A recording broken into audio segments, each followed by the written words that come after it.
सामुद्रिक सुरक्षा पर राज्य मत्स्य और प्राणी संपद विभाग पक्षर पारादीप जयदेव सदन ठारे शनिवार मत्स्यजीवी मानक सुरक्षा उपकरण बंटन कर अवसर में आयोजित कार्यक्रम में राज्य शिल्प दक्षता विकास और वैषयिक शिक्षा विभाग मंत्री संपत चंद्र स्वाई मुख्य अतिथि भाव जोगदे सामुद्रिक मत्स्यजीवी मानक सुरक्षा उपकरण बंटन करते। तेबे मत्स्यजीवी मानक सुरक्षा निमंते सरकार योजना एक जुगांतकारी पदक्षेप बोली मंत्री श्री स्वाई उल्लेख करते।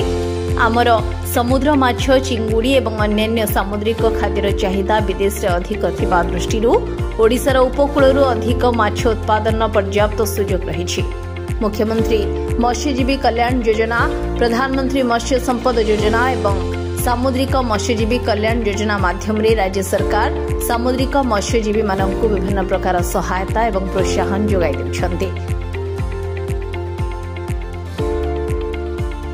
यह छड़ा मत्स्यग्राम एवं मत्स्यजीवी मानक निमंते आवश्यक भित्तिभूमि भली तथ्य को VYAS NAV मोबाइल एप्लिकेशन माध्यम रे एकत्रीकरण करबा प्रक्रिया आरंभ करा जायछि बोली कहिसंती शिल्प मंत्री संपत चंद्र स्वाई। जयदेव सदन ठारे मत्स्यजीवी मानक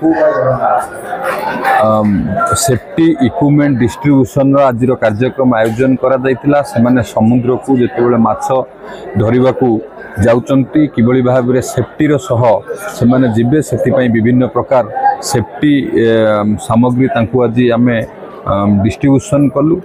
माननीय प्रधानमंत्री जो मंत्र सबका साथ सबका विकास सबका विश्वास सबका प्रयास यही मंत्र को पाथेय करी आमर माननीय मुख्यमंत्री मोहन चरण माझी दूरदृष्टि संपन्न नेतृत्व में सबु वर्गर लोक मानकर किपरि विकास हम सबु बेले राज्य सरकार प्राधान्य दे आसुचंती। तांको आय को बढ़ेबा सहित सेमान को सशक्त करेबा विभिन्न प्रकार योजना आपण देखिबे सरकार तरफ करा जाउची। ताकू तार आहुरी किभଳି भाबरे सफल क्रियान्वयन हो वास्तवता हो सबु बेले आम सरकार आ ऊपर गुरुत्व दउची। Bureau report Paradip exclusive.